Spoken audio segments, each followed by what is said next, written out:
All right, so we're back with our demonstration, and at this point I'm just going to finish up applying the ground. And so the ground is applied with compressed charcoal, though you can apply the ground with fine charcoal. Both will work. The more you experiment with each of these charcoal mediums, you'll be able to decide which you may prefer for each type of drawing that you want to create. In this case, I'm using compressed charcoal, and I'm working it in one direction to create what I'm hoping will be a very consistent tone across the entire surface of my picture plane. Once I'm satisfied with that, I will take my cloth and I will blend it into the surface until I think I have a nice mid-range gray that's even and consistent in its tonality. So this is applying the ground. This is one of the first steps that we will take before we start each of our new exercises for our charcoal drawings. Okay, so this looks pretty good. This is also called an additive process, so applying the ground in the beginning of our drawing process is an additive technique. This looks pretty good. I have some areas that are a little bit darker than others. That's okay. I can use the other technique that was described in the first chapter on using charcoal, which was chapter 7, value, and that is to use a subtractive technique. So here it is, right? A little subtractive technique. I lift the pigment out of the paper fiber and lift it off the surface. I create little areas of light, so I also change the value when I use a subtractive technique, and I also change the value, right, when I use an additive technique. One, I'm lifting the pigment out, and the one I'm adding multiple layers to create different values. All right, so those are the two techniques in a nutshell, and that is the ground, and this is how each of your drawings should begin as far as the preparation for the drawing surface. And once we get to this point, then we can start thinking about how we want to place our subject matter, right, inside our picture space, our picture plane. All right, so let's move on to that next. The ground is completed at this point.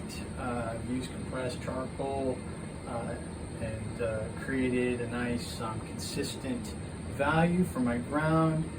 It's basically a mid-range gray. It's not too light, it's not too dark.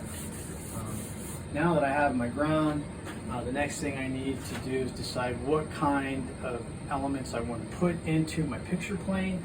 At this point, I think something pretty simple would facilitate how I want to study volume, value, local value, shape, and depth. So I think I can get all those basic elements into my experimental study, or at least my exploration of charcoal as a medium and my new techniques that I use to make my value scale. So I have an apple and a lemon, and I think both of these will work perfectly for what I want to do. So let's check that out. Okay, so for this type of drawing process, now that we're using charcoal and we have these techniques, basically what we will do is we will think about the general and work from our general ideas as we shape them here in our picture plane to more specific shapes, values, lines, and forms, right? So first thing I'm going to do is I'm going to look at that lemon, and it's got sort of a spherical look, though it's also kind of oblong in a sense. So I'm going to start with that, And part of that is just this general sort of idea, perhaps, of what I'm seeing, right? So going like this, right? It's in the foreground. Got to get a better sense of that. For drawing in this way, for using charcoal, is to think about the general and work towards the specific. Okay, so I'm still rendering the form. I'm still moving from the general to the specific. I'm using a lot more subtractive technique with my additive technique. You can see the shadow. I don't know if the shadow's quite right yet. I've got a general sense of my shape, and I'm starting to include a little bit more of the highlights and some of the shadows and darker values. These will probably be changed as well. So as usual, from the general to the specific, and everything's sort of in flux, but I'm moving in the general direction with my additive and subtractive techniques on my ground to render the lemon that is part of my still life. I also have this in the foreground. It's sort of my lead object. There are objects behind here, but this is the one I'm starting with first. If I were continuing this drawing as a sort of finished study instead of a demonstration, I'd probably think a little bit about, I have some background information that's here, and it represents a small paper bag at the top. So I have that. This piece, I keep changing my position, but this piece is like right about here, right? So I'm here, goes up, and then I have this, and this goes kind of like that. So I have this shape in the back as well, but I'm going to continue here with my lemon, and continue to think about how this shadow is existing here in the back. And I think it's a little bit larger, so I'm going to do that, increase it from the general to the more specific.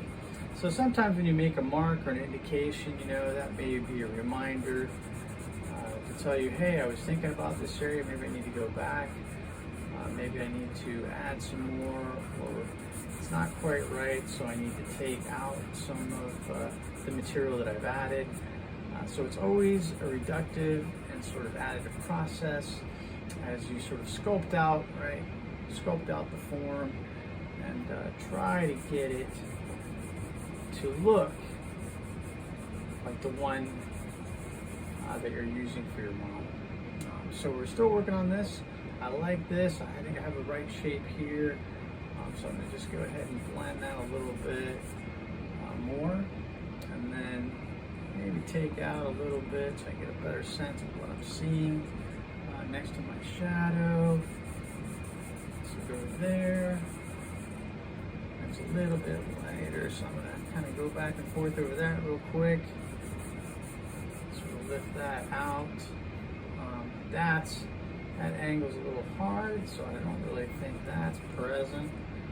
So I'm going to get rid of that. Okay, let's see if I can't add a little bit of darkness in here. Alright.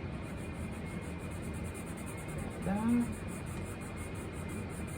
Sort of find my way here in this.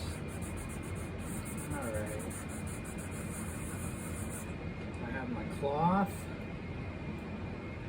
so I can get a little bit better sense of this.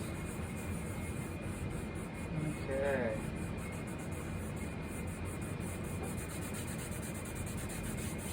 There we go. A little bit more.